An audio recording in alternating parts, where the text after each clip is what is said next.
हसनैन बिल्कुल भी ग्रिप में नहीं थे, उनको भी समझ नहीं आई। So at the end of the day आपके पास जो रिसोर्स था बॉलिंग का, वो आप बॉलिंग मैपिंग थी वो बहुत ही मीडियोकर थी। ये तो बताइए, हम सब आज शाहीनों की वजह से बड़े खुश नजर आ रहे हैं, तो शाहीनों की कल की फतह पर क्या कहेंगे आप?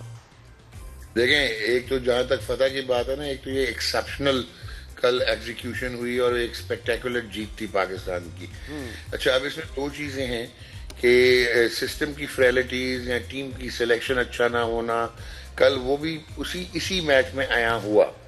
लेकिन जो आपने 352 रन का टारगेट चेज किया, तो इसको हम जरा दो पैराडाइम्स में देखते हैं। एक तो ये है कि ये कह देना कि बैकयार्ड में भी 350 रन करना वो इम्पॉसिबल होता है। तो कल जो सलमान अली आगा और जिस तरह अपना हमारे कप्तान मोहम्मद रिजवान ने वो जो पार्टनरशिप की है 260 रन की, वो सिर्फ एक मॉडर्न क्रिकेट की पार्टनरशिप नहीं थी, उसमें रेजिलियंस थी, कमिटमेंट था, उसमें बहुत ज़्यादा एग्जीक्यूशन इन्वॉल्व थी, उसमें बहुत सारी कन्विक्शन इन्वॉल्व थी और बहुत मुश्किल एक स्टेज से वो लेके गए। लेकिन बहुत सारे लोग वो 260 रन की पार्टनरशिप और उनकी इंडिविजुअल 100 में ये भूल जाएंगे कि जो इंटेंट नजर आई थी टारगेट को चेज करने की, वो आजकल बहुत क्रिटिसाइज होते हैं। बाबर आजम और फखर जमान के साथ जो उन्होंने ओपनिंग की, पहले 6 ओवर्स में उन्होंने 57 रन जो किए थे, वो almost it was at 9.91 run पर ओवर।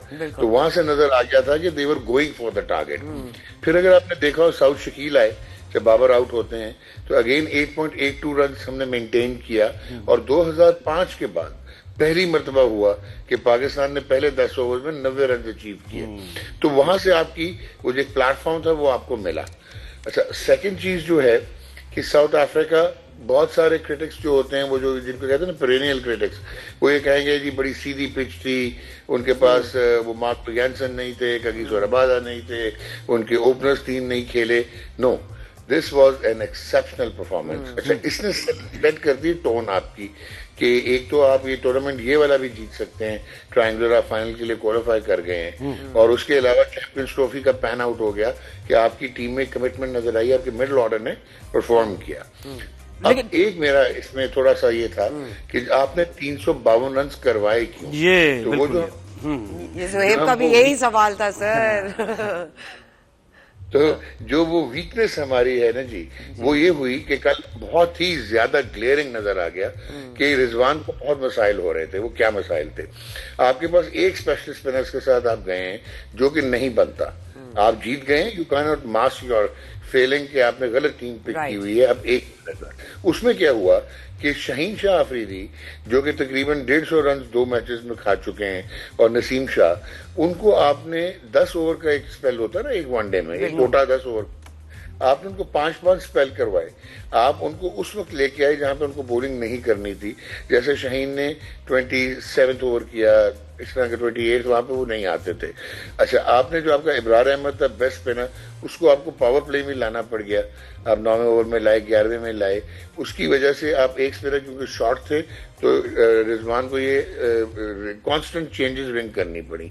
फिर हसनैन पहली दफा खेल रहे थे, हसनैन बिल्कुल भी ग्रिप में नहीं थे, उनको भी समझ नहीं आई। So at the end of the day आपके पास जो रिसोर्स था बॉलिंग का, वो आप बॉलिंग मैपिंग थी वो बहुत ही मीडियोकर थी और बहुत ही। लेकिन डॉक्टर साहब आप बिल्कुल सही है, nothing to take away, boys से कोई यानी बैटर से कुछ हम ले नहीं रहे, क्रेडिट बहुत जबरदस्त उन्होंने खेला है। लेकिन डॉक्टर साहब आपने ये थोड़ा ऑब्जर्व किया कि बॉल तो बिल्कुल अर्ली ऑन भी ना स्विंग हुआ, बिल्कुल सीधे सीधे बॉल जा रहा था, और जो थोड़ा बहुत स्विंग हुआ बाबर ने उस पर अपनी विकेट दे दी, और जो थोड़ा सा स्विंग हुआ दूसरा उसमें फखर जमान अपनी विकेट देके चले गए। तो ये एक, हाँ, इस पर थोड़ी सी बात कीजिए ना, ये जरा कंसर्न है पॉइंट ऑफ व्यू। एग्जैक्टली, मैं आपको वही कह रहा हूँ ना कि आप ये देखें, क्रिकेट में ऐसा होता है, ये एक्सेप्शनल परफॉर्मेंस है यार। ये मेरा ख्याल है 27 साल पहले इतनी बड़ी पार्टनरशिप हुई थी 4th विकेट की 275 की, वो तो इंडिविजुअल ब्रिलियंस पे हो गया। लेकिन आप ये कहें कि ये कंसिस्टेंट रन हो सकता है, हर रोज सलमान अली आगा ये डिलीवर कर सकता है, it is not going to be like that. नहीं, और ये भी बताएं कि दोनों जब तक खेल रहे थे बिल्कुल भी स्विंग मैंने नहीं देखा, ना स्विंग देखा ना मैंने टर्न देखा, जब तक रिजवान और सलमान खेलते रहे। कराची की probability is one of the finest pitches in Pakistan. जहाँ पे आपको उसमें दो चीजें हैं, एक तो वो बॉल बड़ी अच्छी हाइट पे आता है, दूसरा बहुत तेज आके बल्ले पे लगता है। सो जो भी आप उसको टाइम करेंगे वो परफेक्ट होगा। गेंद जहाँ पे थोड़ा हिलेगा वहां पे अभी हमने बात की ना, सिस्टम की जो फ्रेलिटी है वो आपको नजर आती है कि आपके बैट्समैन टेक्निकली कितने वेल इक्विप्ड हैं और नहीं हैं, आपके बॉलर्स कैसे हैं। अब इस बॉलिंग के साथ वो ठीक है कि बहुत सारी स्टार कास्ट अब बहुत सारी टीमों में से निकल गई है चैंपियंस ट्रॉफी में, but do you really think कि इस बॉलिंग के साथ, इस बॉलिंग परफॉर्मेंस के साथ 350 आप रोज चेज करेंगे? नहीं बिल्कुल। अच्छा doctor Numan, what is that we take away from this match, next match के लिए? जी वी टेक, देखें एक तो इमीडिएट जो आपका है ना, वो तो अब आप you should be very high on your heels के, आपने ये बहुत अचीवमेंट है, लेकिन अगेन क्या आप अब भी अपने ईगो को साइड पे रख के टीम के बैलेंस को देख सकते हैं और कंसिस्टेंसी के साथ परफॉर्म कर सकते हैं? और आप क्या ये देख सकते हैं कि आपने बेसिकली जहां पे गलतियां की हुई हैं, अब जैसे शाहीन से या नसीम से आउट नहीं हो रहे, तो अब उसका सोल्यूशन क्या होगा कि आप दूसरा स्पिनर, आप पार्ट टाइमर्स को बचाने के चक्कर में कल इब्रार को एक्सपोज करते रहे और एक बार भी इब्रार भी एक्सपोज हो गया। अच्छा नसीम को क्या हो गया डॉक्टर साहब? नसीम को आप यानी उसके अंदर वो जो निप था वो नजर नहीं आ रहा कोई, बिल्कुल वो एक मीडियोकर सा बॉलर लग रहा है। वजह क्या है नसीम शाह की इस परफॉर्मेंस? बैटिंग पे ज्यादा तो क्या कर? नहीं सर, मैं आपको बताता हूँ, मैं अपनी अब कैप उतार रहा हूँ क्रिकेट एक्सपर्ट की और मैं अपनी कैप लगाने लगा हूँ एज ए मेडिकल एक्सपर्ट। सही। He has never attend his full fitness. इसको आज से 3 साल पहले इम्पिंजमेंट सिंड्रोम, शोल्डर में नर्व दबी थी, शोल्डर का इशू हुआ था इंग्लैंड के अगेंस्ट टेस्ट मैच में। फिर हमारे मेडिकल पैनल ने इसका कबाड़ा किया था, फिर अफगानिस्तान के अगेंस्ट इसकी कॉन्टैक्ट इंजरी हुई थी, वहां से वो रिहैब प्रॉपर नहीं हुआ। अगर आप देखें कि ये वही नसीम है जो पिंडी में भी जैसी स्ट्रेट पिचेस पे भी गेंद इसका मूव करता था क्योंकि लेंथ पे होता था। ये थोड़ा सा पीछे आ गया हुआ लेंथ पे, पीछे वो इसलिए आ गया हुआ, it is not only his expertise, it is his inability to pitch the length जहाँ पे उसको करना है। इस वजह से जरा सा मार्जिन मिलता है इंटरनेशनल क्रिकेट में बैट्समैनों को, तो वो हॉरिजॉन्टल बैट और वो इसको उधेड़ के रख देते हैं। So it's all about, I am 100% sure कि he is not fully biomechanically fit, जो कि नसीम एक्चुअली है। और क्लासन की भी तो बात करें ना डॉक्टर साहब, वो हम भूल ही गए इस सब में जो क्लासन ने खेला है, क्या क्लास परफॉर्मेंस है जी।